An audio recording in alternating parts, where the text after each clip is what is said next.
Okay, well, hi everyone, and thank you very much for watching or listening. Liam Hartree here today with another episode of Presenting Champions for the Simply Inspired podcast. And today I'm very honored, very blessed to be joined by Mark Casserly, obviously a kickboxing legend, former K1 world champion, has been in there with some amazing names, including John Wayne Parr, Marcus Evans, Raymond Daniels, and many others. Has competed in Taekwondo, K1, Muay Thai rules as well, is a gym owner, has made television appearances. This man has a lot of accolades to his name. And as always with my interviews, we won't just be talking about the fighting side of things, but we'll be going a little bit deeper into some inspiration, some mindset, some positivity, and other topics of that nature. So, Mark, thank you so much for taking time out of your schedule for this. I appreciate it. No, you're welcome. Thanks for having me on. Look forward to our discussion. Absolutely. So I don't always start at the beginning, but with you, I think getting the development of your martial arts journey is of great interest to people. So starting at the beginning, your initial background was actually in Taekwondo, as far as I'm aware. Let's talk a little bit about where you started and where that fire to compete inside of you was first lit, if you get what I mean.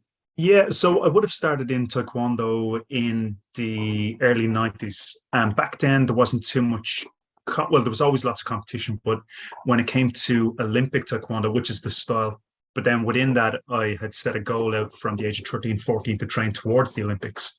So I had kind of set a tough pad out for the next 7, 8 years to qualify for the national team and then move on. So I started off, had to, like most martial arts, work your way up through the grades. You get to your black belt. Sorry, if you hear a noise, that's my collie puppy eating a bone there in the corner. So I would have worked my way up the grades, and you needed to be a black belt to compete internationally. Got my black belts, won the Irish National Championships. Then you have to be selected out of an 8-man team. The top 2 males have to be selected to go to Worlds and Europeans. And then you have to be selected again to go to Olympic qualifiers. So over that 8 years, there was lots of competing and building up wins and a lot of losses until that brought me up until, I think, the 2008 Beijing Olympics. I was training towards that. And then I suppose my first big setback would have been missing out on the Beijing Olympics 2008. That would have been, I would have went to Azerbaijan for the World Olympic qualifiers and Paris for the European, or that might be the other way around, but went to the European Olympic qualifiers and the World Olympic qualifiers. And I think I got to the 3rd round in the World qualifiers, and I needed to get to 2 more rounds, 2 more wins in that day. So in Olympic Taekwondo back then, you had to consecutively win 3 to 4, sometimes 5 full contact matches within the day. So it was a serious toll on the body back then. So missed out on that. And then from the Taekwondo days, that's where I actually retired quite early. So for like most high performance athletes will probably sympathize with this, is that you can have the potential, but unless you've got the other ancillary benefits of having, funding, government funding, sports funding. Over here, we call it the carding system. So you get carded by the government and get paid. So I wasn't promised that for the next 4-year Olympic cycle. So I had to retire. So I actually retired from Olympic Taekwondo at the age of 22, 23. And then that kind of led the way into Muay Thai boxing. And that was literally was done to start with. I didn't want to compete when I started Thai boxing. I was probably exhausted from competing and making weight hundreds of times and traveling the world and cutting weight, even though that stuff now in retrospect is fantastic. And I think stuff like that kind of comes through fruition as you get older and you look back and you think of maybe the bigger picture, and there's a lot of lessons I learned then. But in that moment, it was on a plane, flight to Korea, win, lose a fight, fly back the next day, flight to China, go to Las Vegas. Now, it sounds quite luxurious, but you were staying in, like, I've been to Paris 3 times. I've never once seen the Eiffel Tower, but I've seen a lot of Ibis hotels, and I've seen the equivalent of a Premier Inn, all 2-3 star, because you're only going away to compete. So I suppose that was my first introduction into martial arts. As you asked there, like, what was my drive? I don't know what drove me. I just remember from an early age being, everyone a little bit older always says about the younger generation. Back in my day, we just, you were kicked out of house at 9 a.m. and you didn't come back until 5. it kind of was like that. You got out of the house and you played sport all day. I'm from Dublin, and I'm from an area that's probably not known for all the right reasons. It's not. It'd be a council estate in Dublin, and it's full of great people, and it has a rich history. But like, unfortunately, a lot of council estates, it comes with its own issues when it came to unemployment and a lot of drug abuse around the area and car theft and so on. So back when I was growing up, your only options were to be academic, excel in academics, or excel in sports.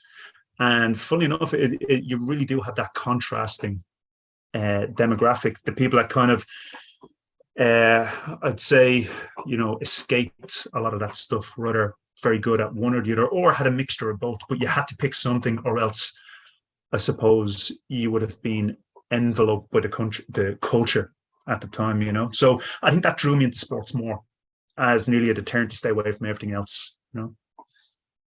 Absolutely. It's a remarkable story. I knew that would be a good answer, but that's a really in-depth answer there as well.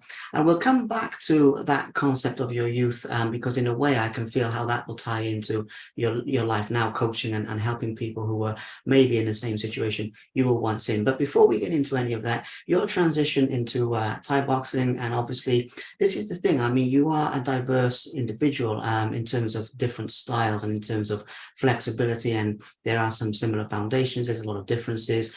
And you've never been shy of adapting, including obviously the cage kickboxing fights with the smaller gloves and everything, and trying these different things. So I suppose the question here, even though it's quite broad, is to get your reflection on your motivation to test yourself and to not stay in one area that you're very comfortable with, but to continually stretch and improve into these different styles, if that makes sense.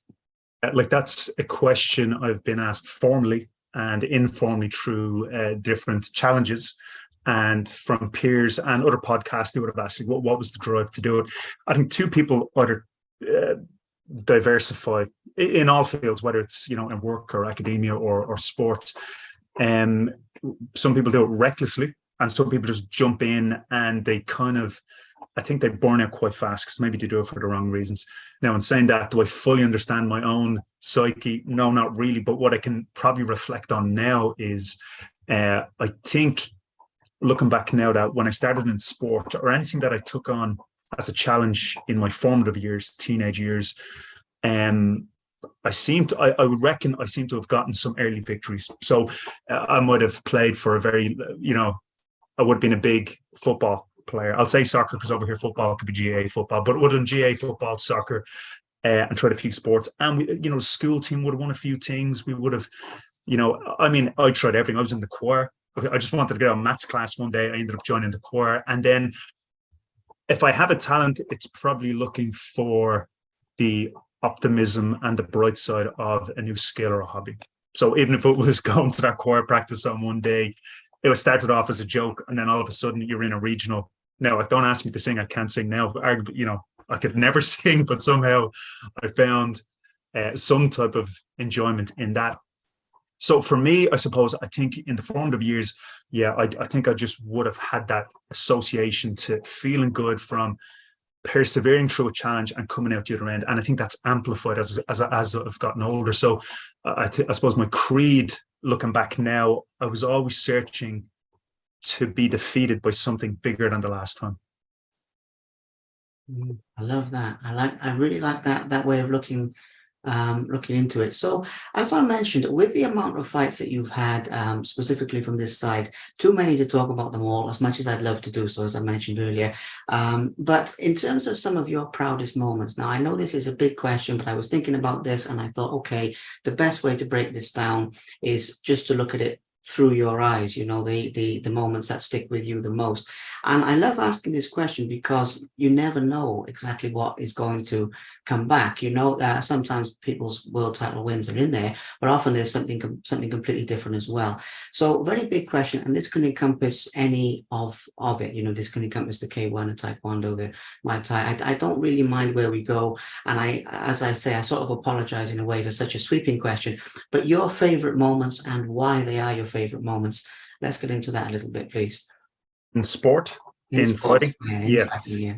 Well, the most obvious is going to be my world championship title in, God, when was that, 2012, over 10 years ago. So I would have fought Marcus Davis out of the UFC. So Marcus Davis was traveling over from, I think he was based in Boston. I got a call off my coach, and like I did back in the day, he never gave you names. He just would text me. I'd be training every day, 6 days a week, twice a day. And he just asked, "Are you around on this date for a fight?"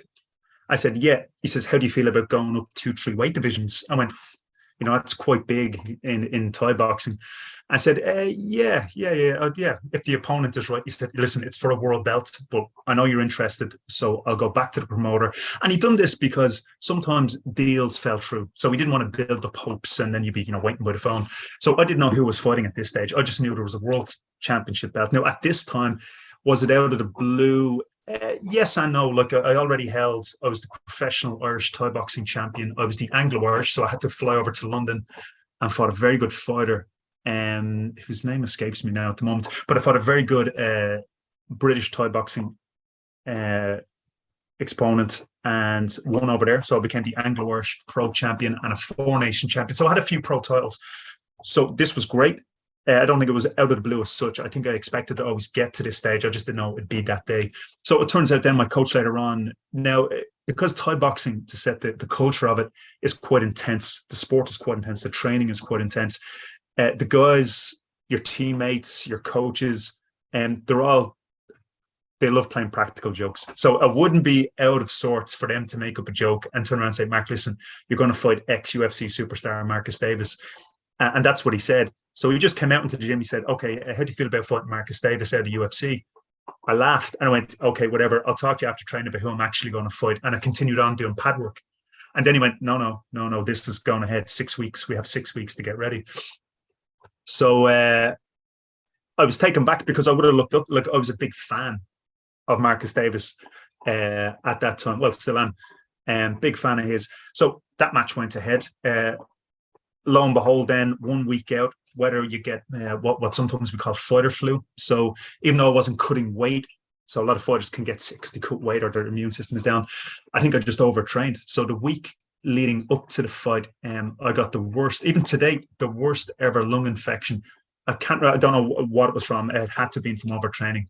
And I could barely breathe. I couldn't do star jumps for more than 2 minutes, and I was expected to do 3 minutes with this guy, who was an animal.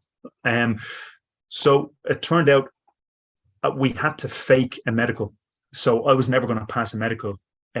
So I've said this once or twice before, but I had to go down to the event quite late. And what happens when you go to an event late? You pull the doctor from a ring.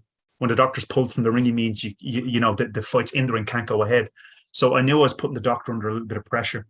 When the doctor wanted to check my breathing, I kind of complained about a knee pain. And then when he wanted to go back, I complained about a wrist pain somewhere else. And I was just trying to kill time. So he didn't check and listen to my breathing. The plan was to get through the medical first, which we did, thank God. And the plan then was, if I make it out of first round, if I didn't get knocked out or knock him out, if I couldn't win the match within 2 rounds, the towel was getting thrown in round 3. Marcus Davis never knew that. No one knew that. I didn't have the capacity to breathe anymore. So I was fortunate enough on that situation to, I suppose, pick the right move at the right time. And then I ended up winning by knockout in round 1. So for me, as a career highlight, that was probably the pinnacle. That was the highest and one of the best. To compare that to something else that, something I'm proud of and something that I'd still probably try to comprehend to this day that maybe I don't have the answer for. Like, I would have lost my father over 10 years ago to throat cancer. And when he was in palliative care in Dublin, we'll have a famous hospital down in Harold's Cross Hospice. So he was put into an induced coma. So I was in a training camp and I thought we'd have time. I was in a training camp, but I had to give the promoters, I had to fly to the UK and fight in London again to fight on a big show. And I wasn't sure if I could make it. So I had to, I talked to my family. what do you think? Should I do this? And they're asking me, is your head in the right place? Now, I'd already done a full training camp. I was on weight, I was fit, but my head was a million ways. So my father was in the later stages, and he probably had a week. And that kind of got pushed out to, he kind of hung on for as long as he could. But I made the decision then to go off and fight in the UK as he got induced in hospice. So when I was fighting over there, I remember competing in London, fighting for an Anglo-Irish pro Thai boxing title. And I remember the first 2-3 rounds, I was very aggressive. It was this kind of aesthetic aggression that's not really grounded. It's more hurt than aggression. And the problem with that is it fades. It's not sustainable in a fight, because when you gas out and use up all that energy and use up whatever strategy you're about to employ. So I think I gave my opponent a standing count and, gave him a nice cut over the eye. But he kept coming back. He was a tough guy. And in round 3, I gassed out and I didn't want to be there. And I've talked about this before with 1 or 2 other people. And, I just felt like I wish someone could take me from here right now and just put me straight back to Dublin, back in here. I felt like I shouldn't be there. I felt like, I felt like the worst son in the world. And I remember feeling that against the ropes while this guy is punching me in the face. And then I remember in one moment of clarity, I just thought, just knock me out. And I remember just lowering my hands just a little bit, thinking, just take this out, make the decision for me, get me out of this ring and keep going. I went back to the corner after possibly winning 2 rounds and losing 1 round really badly, round 3. My coach gave me a nice slap in the face. And then I don't know what happened. Something switched on then. And then I ended up stopping my opponent in the 4th round. But then even after that, getting the belt, I just wanted to get home. The next flight wasn't until another 4 or 5 hours. So while we were celebrating, everyone wanted to go have a drink and, party. I was just back in the hotel. I had the bags packed. I was waiting on the promoter to get my taxi to the airport, and straight back. And then I made it back with maybe 2-3 days in time to kind of, say my goodbyes. But that was a very a meandering journey of highs and, a lot of lows, and trying to come back off that, but in a way, the martial artist in me, the athlete in me then used sport and coaching and training afterwards as I suppose, a grieving process when you look back on it now. It definitely helps when you become more selfless and help other people. I think it kind of heals up wounds a lot quicker, So there'd be my 2 contrasting moments that would stick right now. There's many in them, but we've only a limited time on the podcast, so I don't want to bore you with too much.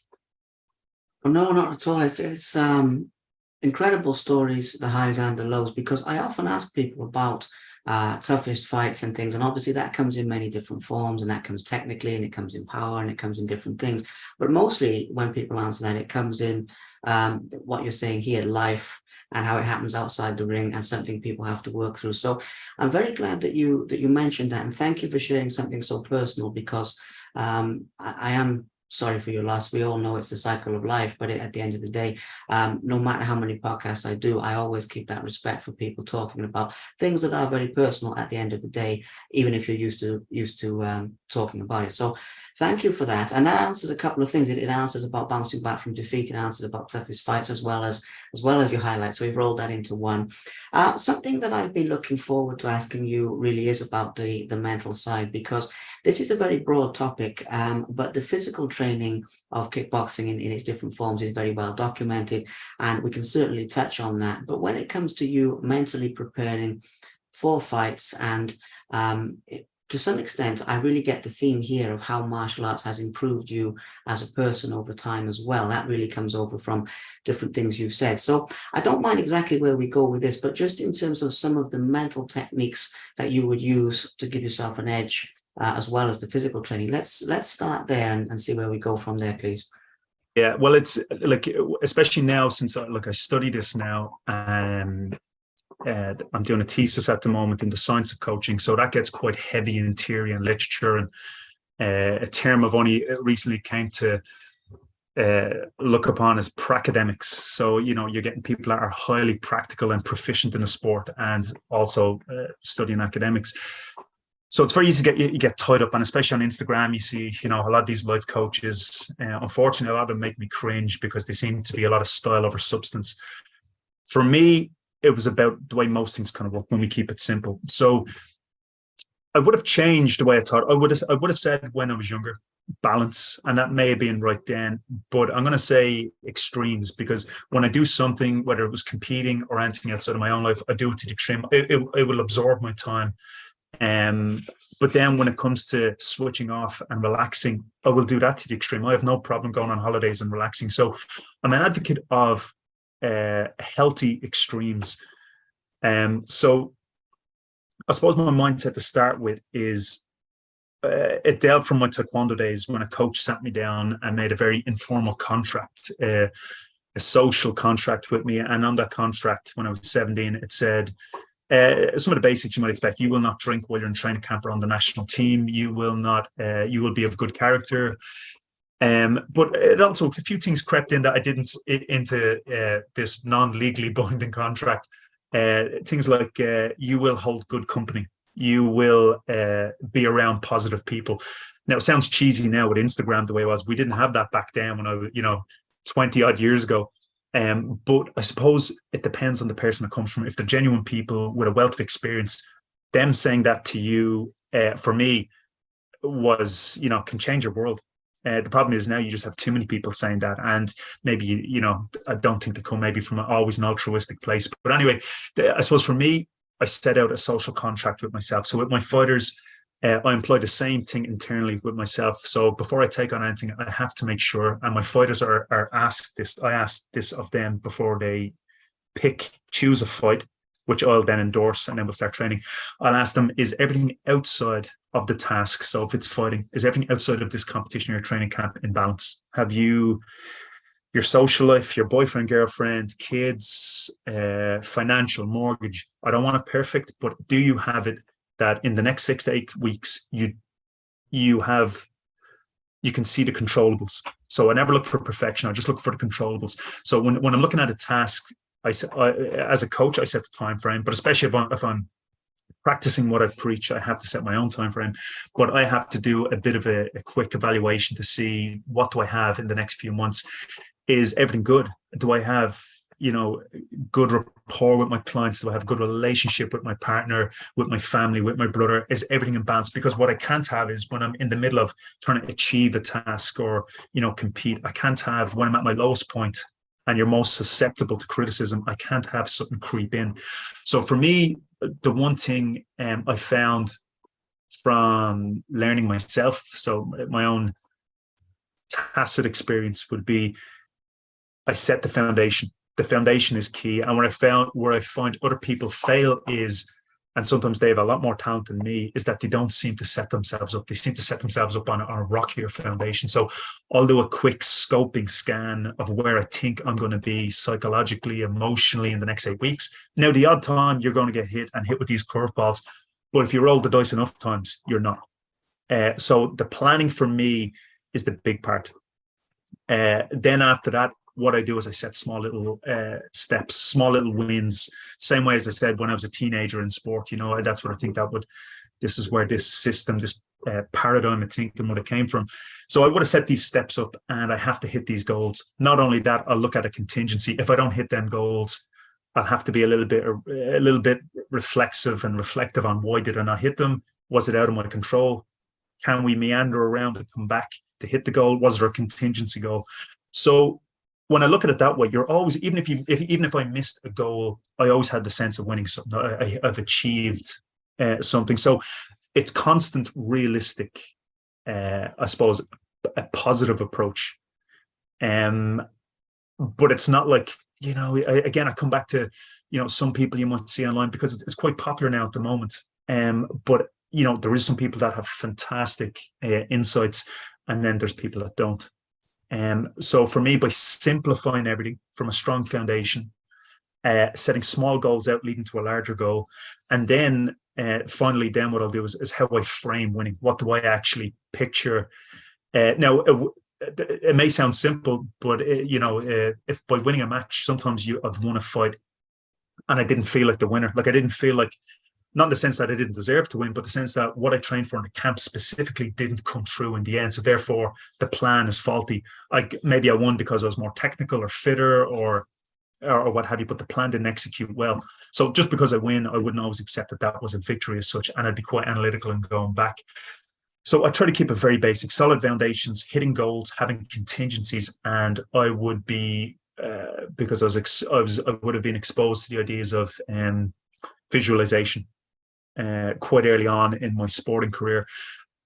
So I would visualize, but I'd actually visualize everything. I'd visualize. I'd start from the worst case scenario. I'd visualize. We'll use fighting for an example. I'd visualize myself getting knocked out in round one, and I tried to embody how that feels. Everything right down to the embarrassment that you might feel or the pain. And then I build it. What happens if I just lose on points? What happens? And then I always finish on the biggest and best thing that could happen. I have the best performance ever. I'm in the zone. It's the best feeling in the world. And I use that to frame, because I think we generally, our last thought usually frames what precedes. So yeah, I suppose defining what winning or the end point is. So them three things come with a lot of practice and a lot of faults and a lot of mistakes. But it's something I practice now still to this day, but in all aspects, whether any side things that I do, if I done one or two walk on things on TV, or a reality TV program, or a friend of mine is going to do a very difficult ultramarathon this weekend. So it's a night navigation across the mountains. So I'm going to jump in and hopefully help him as much as I can this Friday evening. So the same thing kind of applies outside of sport. So you're right in saying that I do kind of take on my philosophy permeates past sport. Actually, it's probably the other way around. My philosophy, who I am, permeates into sport, I suppose. Absolutely. Well, I love the fact that exactly what you said there about how this is connected to all life areas, as it should be. For anyone listening to it as well, there's things they can pick up there that do apply to all life areas as well, obviously. So that's the beauty of that answer. But there's a lot encompassed in that. And one of the things I was going to ask you is, you mentioned balance at the beginning, and I can see in a way how balance would come into this, because when you're being analytical, when you're being sort of self-critical, but in a healthy way, when you are moving to extremes, for instance, all of these are very good things. But what I like about what you've said is they encompass being human, for want of a better term. They encompass the good days, the bad days, the good emotions, the bad emotions. A lot of this Instagram stuff that you've said about, I mean, people are really putting it across as if some of those things are not supposed to happen, whereas obviously they will happen. But the question here for you is, how do you keep that so that it doesn't step over a line, so you don't become self-critical to the point of bringing yourself down instead of just, looking at it constructively? How do you balance an extreme, for instance, instead of then living your life in, say, in black and white terms, for instance, unhealthy, versus the way you've described it, which is obviously very healthy and obviously works for you? I'd just like to go a little bit deeper into that, because it's fascinating, to be honest. So I suppose it leads back to, that first time I sat down and signed that contract with my very first Olympic taekwondo coach. And I could see what he was doing. And I remember it at the time. I can remember what he was trying to do. Like, he wasn't trying to fool me. I was mature as a teenager. So I knew what he was trying to do. He was trying to make habits, and he was trying to make me commit to something, achieving it. And he knew the power of achieving that. So I definitely have a strong, my methodology of analysis would be, I'd be an objectivist. So I would think that there are certain pillars that we should abide by. And this would be my philosophy of training. So whether it was, be of good character, don't just, and how you act in the ring is reflective of your coach and things like that. Train hard, good work ethic. So they'd be my objective metrics, things that have to be in place. Then other than that, I'd be quite subjective. So the framing of all of that. So for instance, in Ireland now at the moment, we had thunderstorms yesterday. It rains quite a lot over here. So very easy to kind of complain and talk about the weather and everything is down. I'm not overly pessimistic, overly positive where it comes to the point where it's almost fake. I genuinely would embrace positivity, especially when there is an affinity to lean to the negative. So I will look for the positive, accept the negative. You have to acknowledge the negative, and I will look for I look for purpose in the positivity. So for instance, if I have to give criticism or feedback to one of my fighters after a competition, time is very important. So when you deliver that is quite important. But they're quite smart. They and we know each other so well. Like me and my teammates and the fighters that fight for me. But I have to give them real time feedback. So yeah, I would.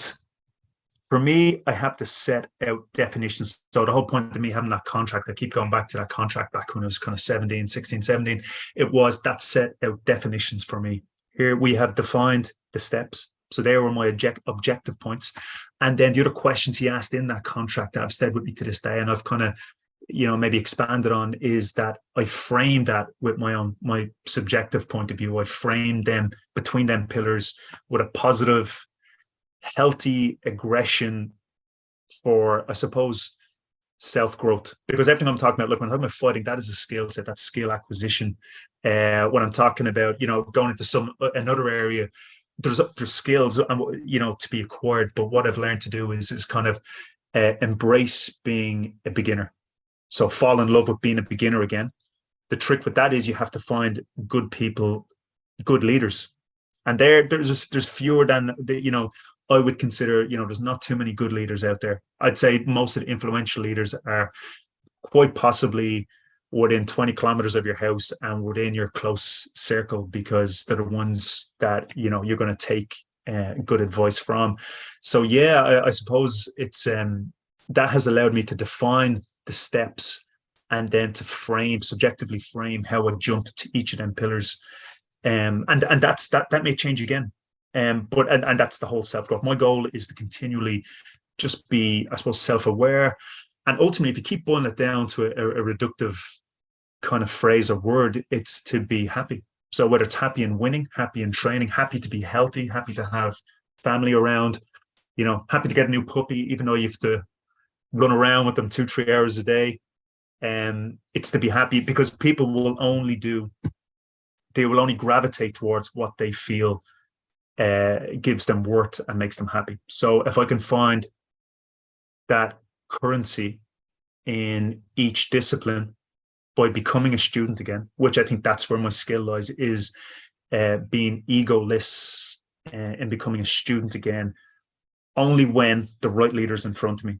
So again, picking them leaders out might take some time to find out, depend on what activity or what you're trying to do. But yeah, I'd say that would be it. Yeah, exceptional. I love the fundamental aspect, taking it to the simple things, taking it back to basics. What you said about visualization, there's so much there. It's absolute gold dust for people listening to this. I'm personally going to listen to this back and make some notes, actually, because there's so much there. Thank you for sharing that. And I know it's only really the tip of the iceberg with the wisdom you can share, but it's wonderful.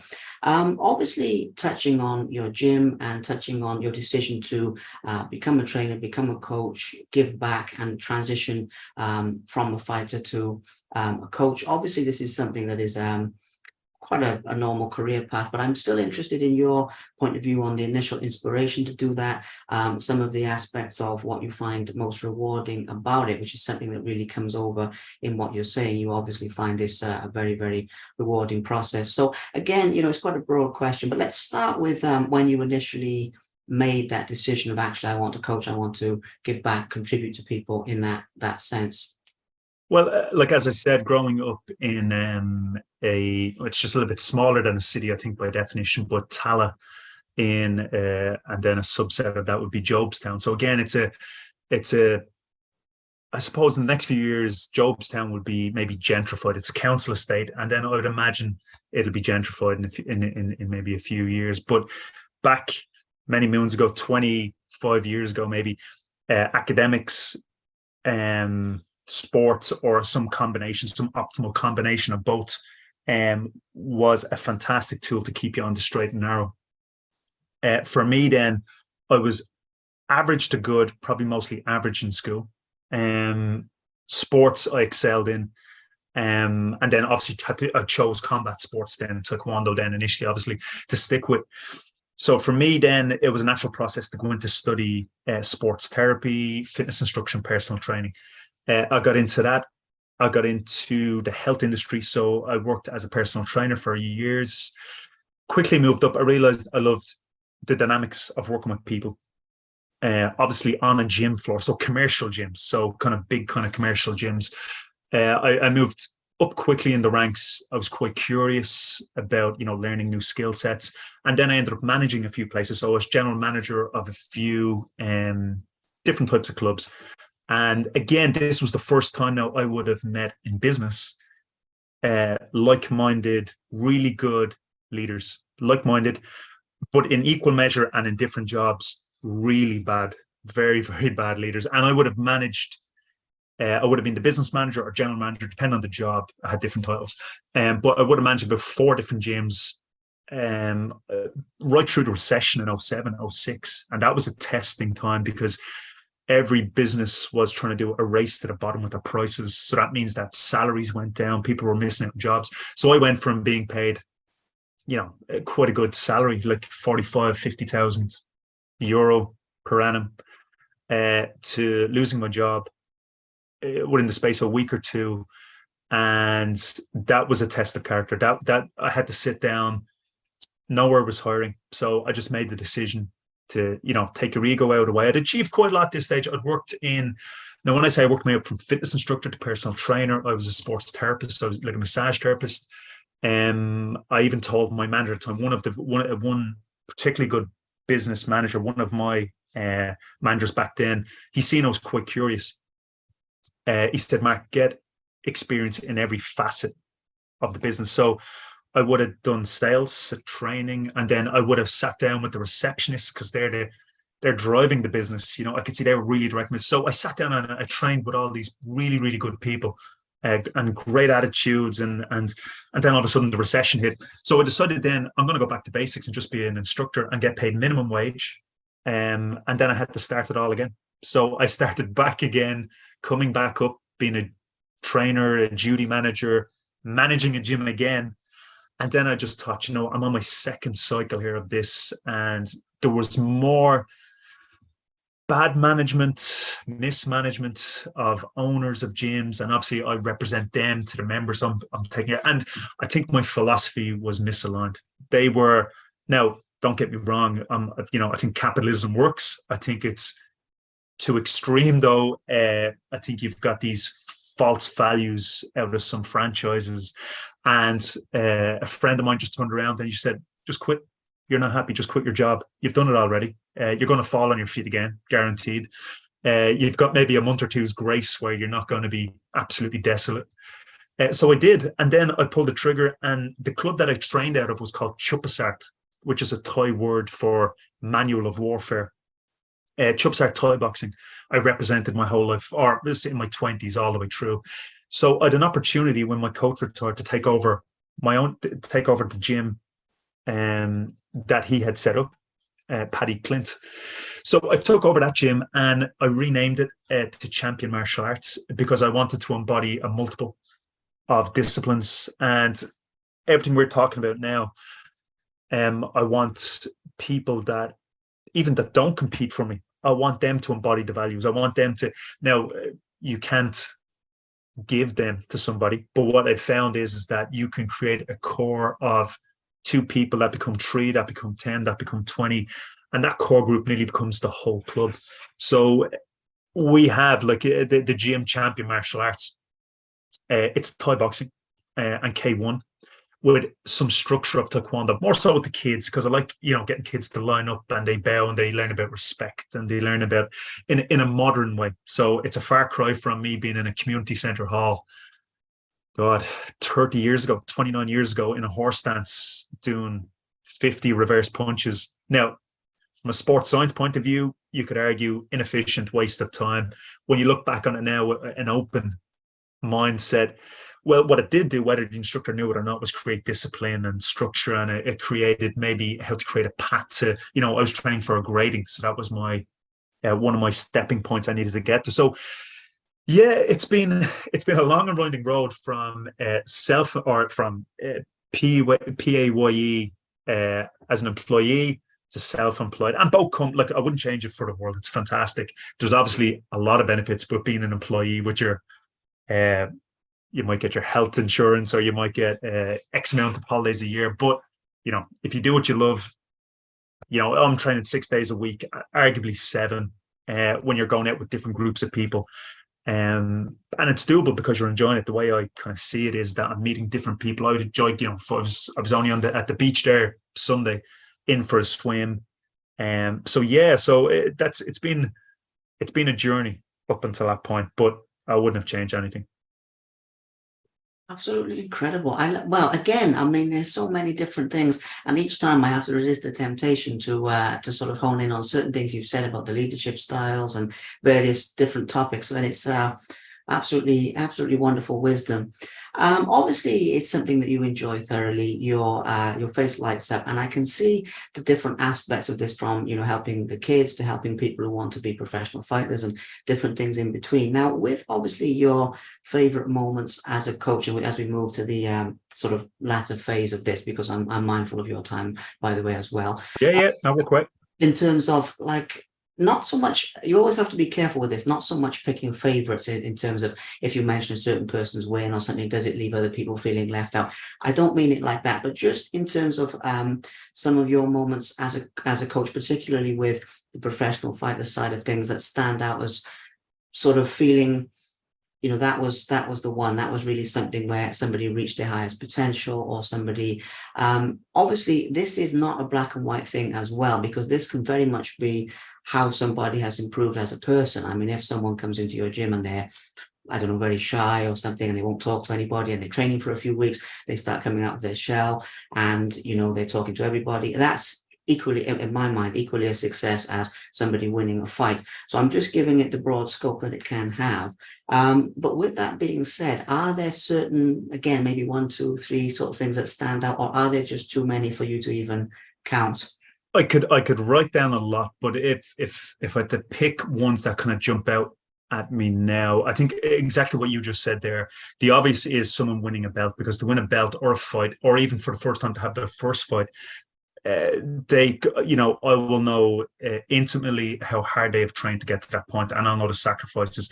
And because you're naturally hugely, as a coach, empathetic, because you have taken that route. And then if they've actually had to navigate other huge obstacles, it just makes it even better. So I suppose my first champion was a female fighter. So it was a girl named Sarah Dawn. So she became my first champion 3 years ago, and she became a two-weight amateur K1 champion.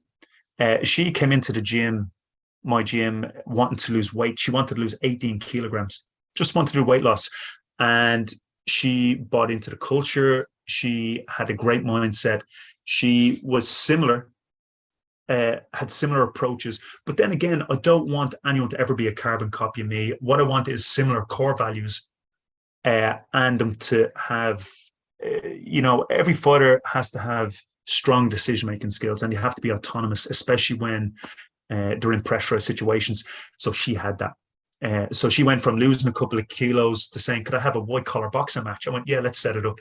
And then that snowballed into her holding up 2 belts. And then her partner joined, and now we're good friends. So her partner, Ben, he's the gentleman doing the ultra run this weekend. And that's we done it last year, and it's a very difficult run. And he's bought into it. He's another, he's only had one fight with me. But his effect in the gym would be quite big. He'd be, remember I was saying to you, like you'll have some people that will do different courses and be quite analytical. Ben would be one of the people I would see that he's actually just finishing up a life coach course, but he comes to it with a wealth of experience. I think that's the difference when people do, a course. It's what do they bring to the table to, I suppose, define certain aspects that you're going to be talking about. He would be the epitome of someone I think that course is designed for. Because you just, so the two of them together are a tremendous positive influence in the gym. So the two of them are fantastic in the club. I would have kids, that would have won titles of a young teenage guy. Jamie, good attitude. He's doing his leaving cert. Over here, he's in his 6th year. I suppose the biggest standout thing is that about 90% or just over 90% of the people in my gym are not fighters. Less than 10 would be fighters, but the people that would come in like we would never have an issue. We'd never have anyone come in and challenge someone to a fight. Like you'd see some of these viral videos in the States, someone wants to come in, some street fighter wants to come in. For some reason, we just don't attract that type of person. And touch wood, hopefully it doesn't happen. But I think that's because some people come try out the gym. They'll either buy into, a positive attitude, hard working, lots of joking, good music playing, and a good social aspect. So you're kind of thinking, what's there not to enjoy about that? Because we do have a great club. We just don't get, I suppose, we deter people that would be that could possibly be overly negative, or, well, to be honest with you, when I'm kind of approached with someone of that mindset, my first instinct is to try swing them around, try get them on board and get them in training. But yeah, between my female champions, between people like Ben, who'll shape that, my partner Amy, she came from ballet, started training. She always trained, but she's trained more now since I took over the gym 7-8 years ago, and she only had her first fight, so she had her first win. First ever all-female Thai boxing show was 2 months ago in Ireland, and she had a very, very good win. And I was really happy about that because she fought a girl that was about 6-7 kilos heavier. The discipline, she was like, it was her first fight. Sorry, it was her second fight. She'd done a demonstration fight in COVID, and I would say mismatched. The girl she was fighting had a very, very colourful career. And she shouldn't have been in with Amy. Amy was like ballet, and then she went straight into this first fight. So to come back after all of that, I think that shapes character. So they're the wins I like. So in the early days of coaching, I would have said, to get a fighter to the World Championships, to get a fighter to the World Championships, you would be the goal. But for me, it's to take someone knowing that what their foundation, what their starting point is, and whatever they've achieved so far away from that starting point, that is an equal measure to me now. So if I never make it outside of a council estate community centre, but I have, I suppose, the quality of fighter and the experiences there, I'll stay there. It makes no difference to me. If I go to the One Championships, if I was to go and be a striking coach for a UFC fighter, yeah, fantastic. But if I stay in a council estate community centre because I'm happier, I'll stay there every day of the week. It's about the person and their journey. And that's one thing I've changed. I suppose the minute I changed as a coach, I could feel that inkling. But now, a few years in, 100%, it's about the person and the journey. Absolutely. I love that. I mean, that is really one of the fundamental beauties of martial arts, isn't it? In terms of, first of all, it's an equalizer. It doesn't matter where people come from or anything, all about the character, all about what they'll put into, reap, you reap what you sow, and all of that type of thing as well. That's a big one. But yeah, I mean, when somebody comes, as I said, from something like weight loss or confidence or something that's personally a big issue for them, and they come from zero basically to overcoming that problem, even if they never compete, that is a beautiful thing to be part of, a beautiful thing to be able to contribute to. I mean, they have to make the choice. You can open the door, they have to walk through it, but at the end of the day, it's a wonderful, wonderful thing. So I'm really glad that we got to highlight that, because for me personally, it's one of the most beautiful things about sports in general, especially martial arts. So the last couple of things, as I mentioned, for your time, now I'm curious about this, and you'll have to fill in a few gaps for me with this as to what it actually is. But I've seen, when I was researching for you, this Special Forces Hell Week program that you appeared on.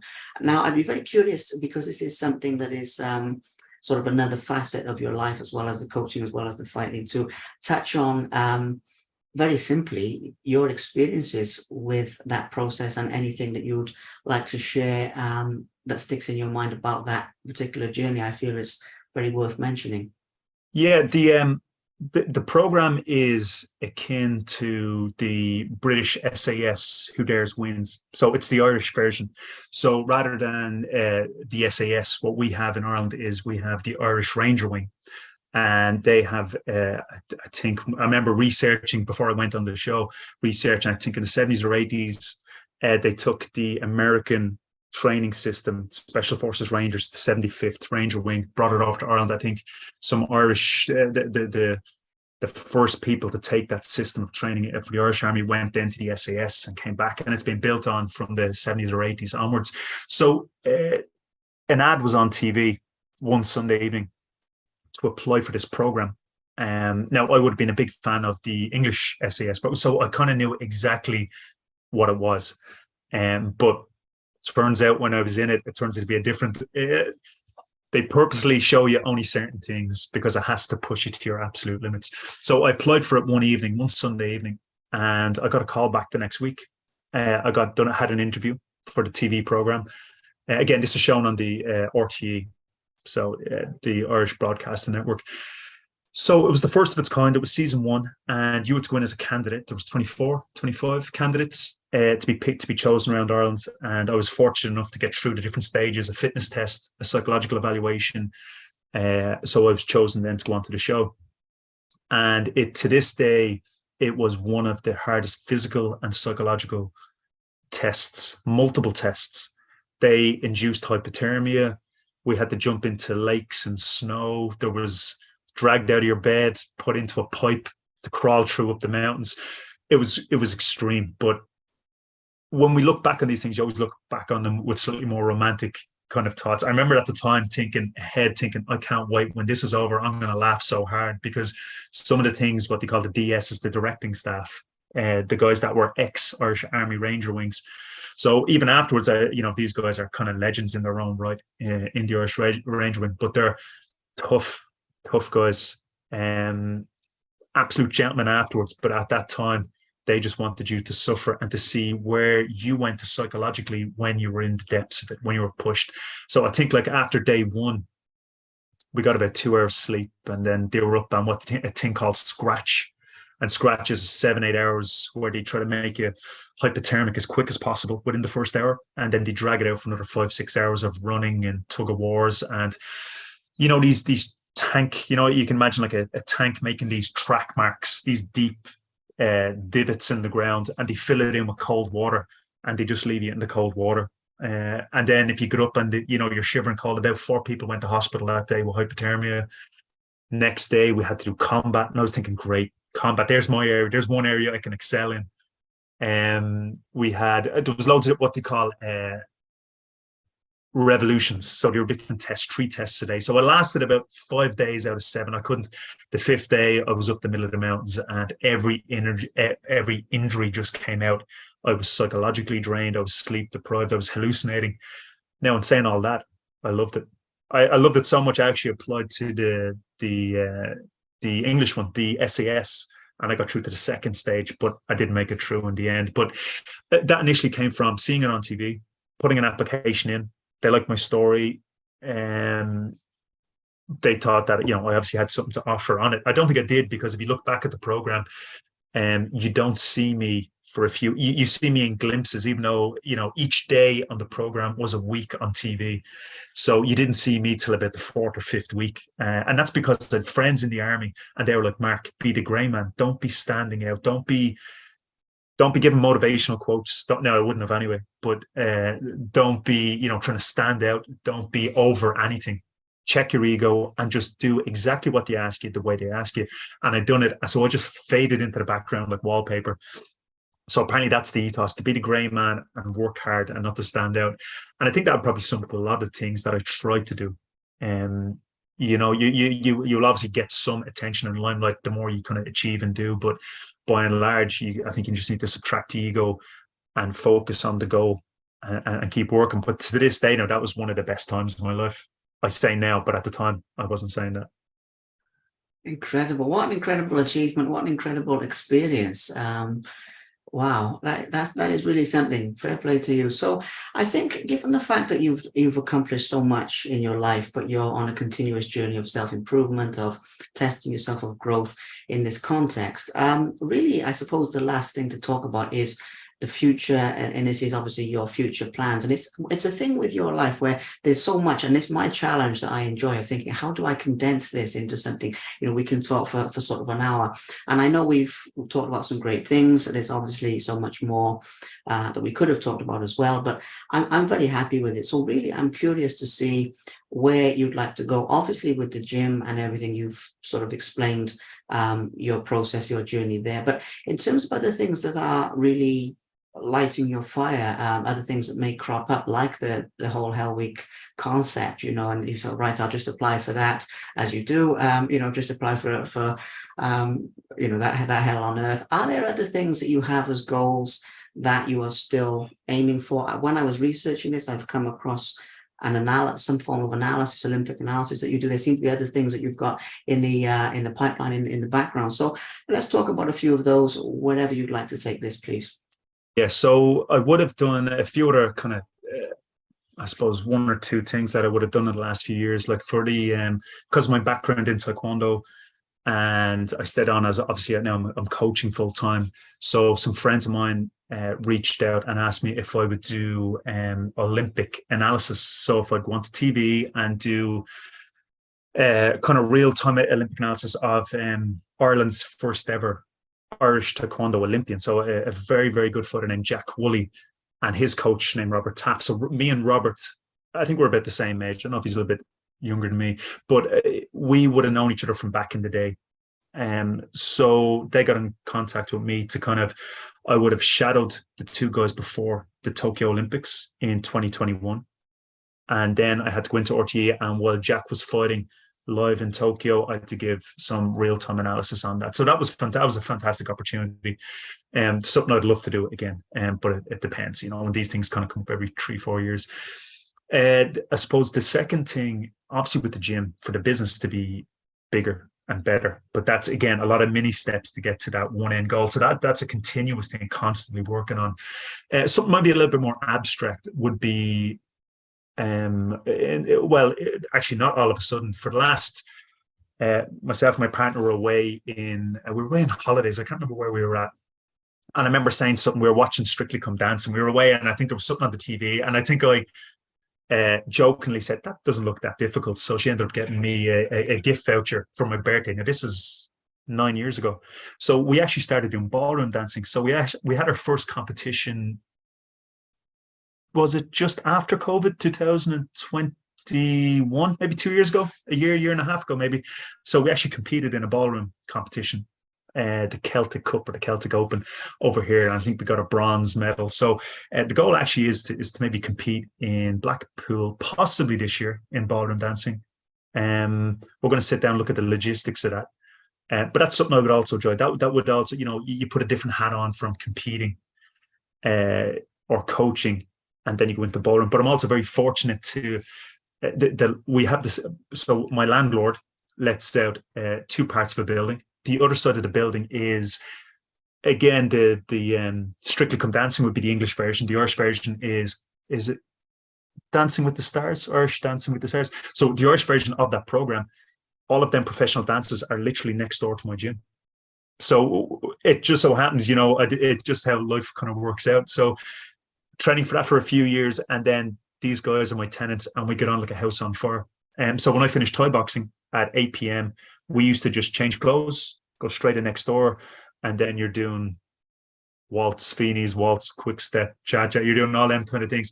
And to me, you have that, I think it kind of helps. When I say about growth, you're looking at that malleability of kind of being able to adapt to different situations.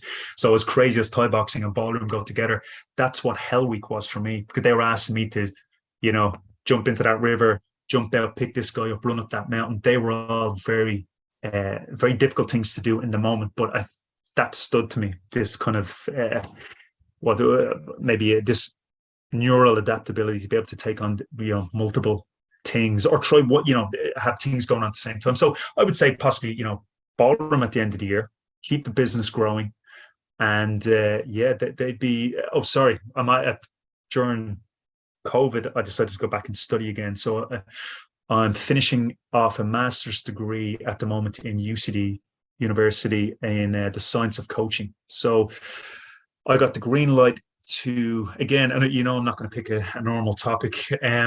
So I'm going to do my thesis in an exploration in the experiences of elite and recreational athletes as they return after pregnancy to sport. So I'm looking at postpartum mother athletes. And my drive for that was that girl I told you about that had won the championship belts, Sarah. she became pregnant just after winning the 2 belts. And because, you know, we would have been in each other's company for, you know, for so long, that she said, would you be interested in kind of looking at something like this? Because there's not a lot of literature out there. And it could be very interesting. And then when I started looking at done a bit of a scope and review on the literature, I went, it actually is very, very interesting. You're looking at, you know, multiple identities, foreclosure of identity, and the growth of something else. And I'm like, geez, this actually ties in with, you know, a lot of my belief systems, even though it's not an experience I will ever fully understand. So my job now in this thesis is to try add to the literature and give voice to the confluence of challenges that mother athletes will kind of see. And again, I think this will improve me as a person as well. Absolutely remarkable. I love it. The ballroom dancing and it's marvelous that as I've said, your diversity and the different avenues that you go down. I love it. Well, Mark, I would like to say a big thank you for your time, and I would like to thank you for being an open book. Essentially, is the way I can put it across, and, you know, sharing so many different facets of your life. And I really feel with you that we've almost just scratched the surface, and even that has been so fascinating, and it's been so much to find out. I've personally learned quite a bit from listening to you, actually, by the way, so thank you for that. And I believe that everyone else who listens to this, they will pick up different tips and techniques depending on the area that they're focused on in their lives. So just thank you for everything, and it's been an absolute pleasure and an honor, by the way. I really, really, really appreciate your time. You're welcome, and thanks for giving me some great questions. You were just setting me up there. Great. But there was definitely, listen, there's so many interesting things to pull apart. And I think I suppose the self-analysis, that reflexive part, that kind of thinking back on and reflecting and moving forward is probably the key thing I would take away, is being able to analyze, you know, what have I done? What am I doing now? How do I change going forward? I suppose I'd sum up the whole podcast in that the ability, when I say growth, I mean becoming more proficient in analyzing and kind of projecting forward on that, if we were to tidy it up to one sentence. Absolutely. But listen, thanks very much, Liam. I enjoyed every minute.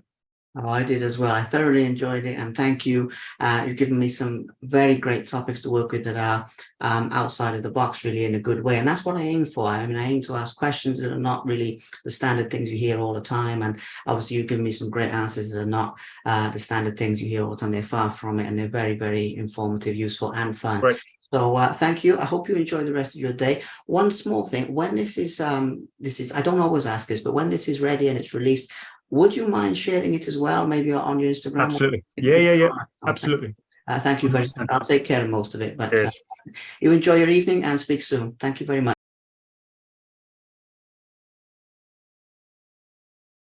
Thank you very much for watching.